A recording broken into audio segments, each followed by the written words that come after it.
नमस्कार, मैं हूं आपके साथ प्रिया तिवारी और आप देख रहे हैं केके न्यूज। शुरुआत करते हैं खबरों की। उत्तर प्रदेश में भाजपा की नई सरकार में मुख्यमंत्री के साथ 40 से ज्यादा मंत्री शपथ लेंगे।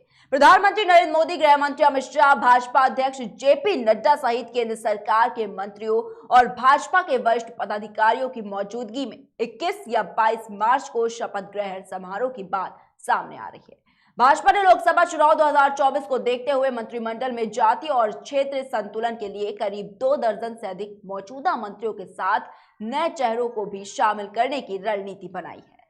सरकार के स्वरूप को लेकर 2 दिन तक दिल्ली में पीएम मोदी, शाह, नड्डा, रक्षा मंत्री राजनाथ सिंह, महामंत्री संगठन बीएल संतोष, यूपी चुनाव प्रभारी धर्मेंद्र प्रधान और सह प्रभारी अनुराग ठाकुर से मुलाकात करने के बाद मुख्यमंत्री योगी आदित्यनाथ लखनऊ लौट आए। सूत्रों की माने तो योगी भाजपा प्रदेश अध्यक्ष स्वतंत्र देव सिंह और प्रदेश महामंत्री संगठन सुनील बंसल आगामी दिनों में फिर दिल्ली जाएंगे।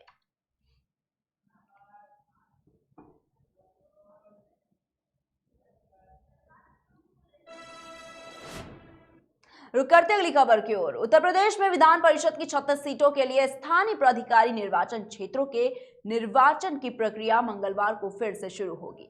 पहले ये चुनाव 2 चरणों में कराए जाने के लिए फरवरी में अधिसूचना जारी की गई थी। वहीं 4 और 5 फरवरी को नामांकन भी हो चुका था। तभी विधान परिषद का चुनाव स्थगित कर दिया गया था। अब इसकी प्रक्रिया दोबारा शुरू हो रही है। मुख्य निर्वाचन अधिकारी अजय कुमार शुक्ला ने बताया है कि पहले चरण जिसकी नामांकन प्रक्रिया फरवरी में जहां से रोकी गई थी, वहीं से अब आगे बढ़ाई जाएगी। 15 मार्च से 19 मार्च तक नामांकन स्वीकार किए जाएंगे। यानी पहले चरण की 29 सीटों के लिए जिन लोगों ने 4 और 5 फरवरी को नामांकन किया था, वह मान्य होगा और उसे दोबारा नामांकन करने की जरूरत नहीं होगी।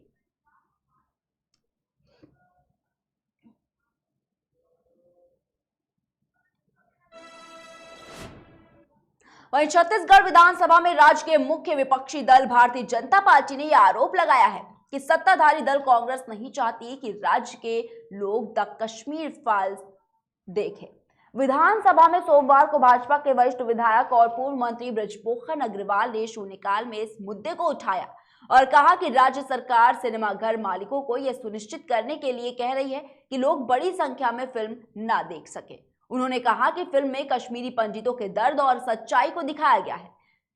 साथ ही साथ देश में हर कोई इसे देखना चाहता है, लेकिन राज्य सरकार अभिव्यक्ति की स्वतंत्रता के अधिकार की हत्या कर रही है। फिल्म राज्य के 3 सिनेमा घरों में दिखाई जा रही, लेकिन इसे देखने के लिए टिकट नहीं बेचे जा रहे हैं, क्योंकि राज्य सरकार के दबाव में थिएटर मालिक सिर्फ 10 से 15 टिकट बेचकर हाउसफुल बोर्ड लगा रहे हैं।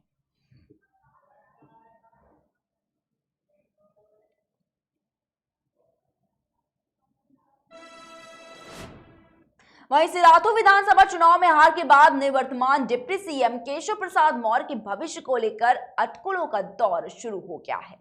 2017 के विधानसभा चुनाव में प्रदेश अध्यक्ष रहते पार्टी को प्रचंड जीत दिलाने वाले केशव प्रसाद मौर्य जहां सीएम पद की रेस में शामिल थे, वहीं 5 साल बाद 2022 में उनके लिए डिप्टी सीएम पद को लेकर भी असमंजस की स्थिति उत्पन्न हो रही है। उनके समर्थक और करीबी ये मानने के लिए तैयार नहीं है कि भाजपा केशव प्रसाद मौर्य के मेहनत को नजरअंदाज करेगी। भाजपाइयों का यह मानना है कि मौर्य को पुनः डिप्टी सीएम या कोई और महत्वपूर्ण जिम्मेदारी दी जा सकती है। वहीं पार्टी हाईकमान से लेकर संगठन तक डिप्टी सीएम को जिम्मेदारी के लिए मंथन भी शुरू हो गया है। हालांकि सिराथू से हार के चलते केशव प्रसाद मौर्य पर कई सवाल भी उठने लगे हैं।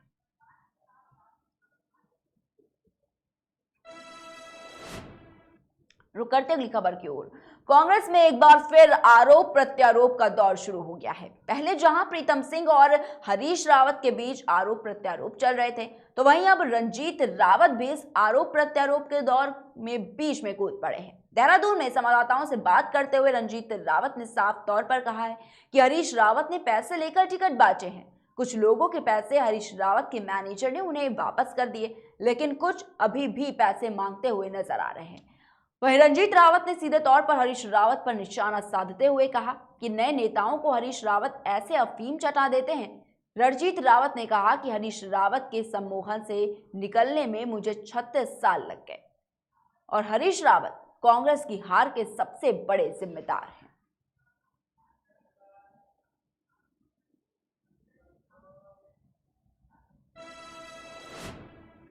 वहीं कोविड महामारी की चौथी लहर नहीं आई तो 4 धाम यात्रा पूरी क्षमता के साथ संचालित की जाएगी। इस बार पर्यटन विभाग की ओर से 4 धाम यात्रा पर आने वाले तीर्थ यात्रियों की सुरक्षा के लिए कड़े इंतजाम किए जा रहे हैं। यात्रा करने वाले यात्री और उनके वाहनों का पूरा रिकॉर्ड लिया जाएगा। इसके लिए ऑनलाइन के साथ ऑफलाइन पंजीकरण की व्यवस्था भी की जाएगी। पंजीकरण के लिए विभाग ने मोबाइल ऐप और वेबसाइट तैयार की है। पिछले 2 साल में कोरोना महामारी के प्रतिबंधों से 4 धाम और हेमकुंड साहिब यात्रा प्रभावित रहे, जिससे पर्यटन उद्योग से जुड़े कारोबारियों को बड़ा आर्थिक झटका लगा था। वहीं विशेषज्ञों की ओर से कोविड की चौथी लहर आने की संभावनाएं जताई जा रही हैं। अगर चौथी लहर नहीं आई तो 4 धाम यात्रा कोविड से पहले की भांति पूरी क्षमता के साथ संचालित हो सकती है।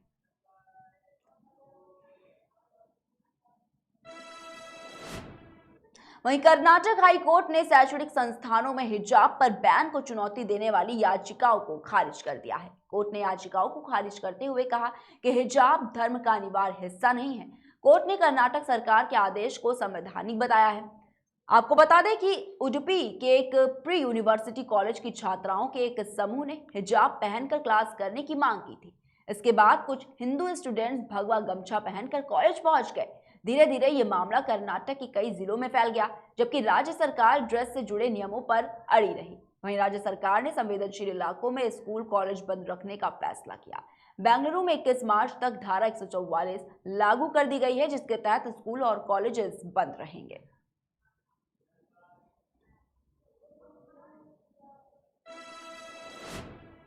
वहीं बिहार के समस्तीपुर से गुजरात के सूरत ले जा रही 6 नाबालिग बालिकाओं की ट्रेन में संदिग्ध अवस्था में बरामदगी का केस अब और भी ज्यादा पेचीदा हो गया है। दरअसल जीआरपी थाने से इन बालिकाओं को चाइल्ड लाइन के सुपुर्द कर दिया गया था। चाइल्ड लाइन ने सभी बालिकाओं को बाल कल्याण समिति के सामने पेश किया, जहां से फैसला सुनाते हुए उन्हें लखनऊ के बाल गृह भेज दिया गया। साथ ही अब इस मामले में मुकदमा दर्ज कराने की भी तैयारी है।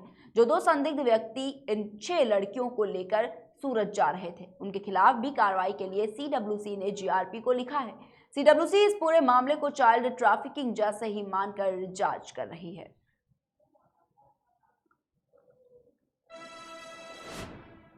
वहीं भोपाल से गिरफ्तार जमात उल मुजाहिदीन बांग्लादेश के आतंकी तालिबान को फॉलो करते हैं। वे संगठन में फुल टाइम और दूसरा पार्ट टाइम भर्ती करते हैं। इनके टारगेट पर भोपाल के युवा थे।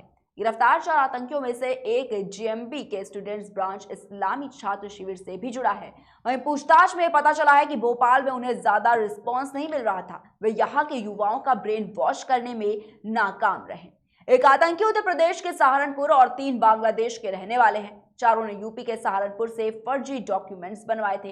वहीं एटीएस ने चारों आतंकियों को भोपाल की विशेष अदालत में पेश किया है। कोर्ट ने 28 मार्च तक के लिए रिमांड पर दिया है।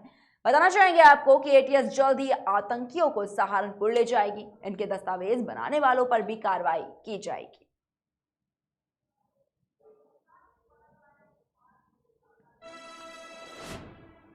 एक और जहां बच्चे के लिए लोग धर्मस्थलों पर जाकर मन्नतें तक मांगते हैं, तो वहीं बेटी होने पर कुछ लोग अब भी नवजात को कूड़े के ढेर में फेंक रहे हैं। मेरठ में सोमवार को तहसील के पीछे जली कोठी की बाउंड्री के पास कूड़े के ढेर में नवजात बच्ची का शव मिला। बच्ची का एक हाथ और एक पैर कटा हुआ था। पुलिस जांच कर रही है कि इस घटना के पीछे कोई तांत्रिक क्रिया या अन्य मंशा तो नहीं। दिल्ली गेट पुलिस ने शव को कब्जे में लेकर पोस्टमार्टम के लिए भेज दिया है। डीएम और एसएसपी को भी मामले की रिपोर्ट भेजी गई। वहीं पुलिस ने जानकारी ली तो कुछ लोगों ने आशंका जताई कि बेटी होने के बाद इसके माता पिता ने ही शायद ये काम किया हो।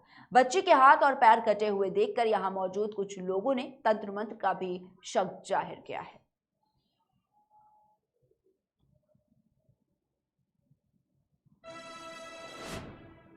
फिलहाल के बुलेटिन में इतना ही। देश और दुनिया की तमाम बड़ी खबरों को देखने के लिए देखते रहिए केकेडी न्यूज।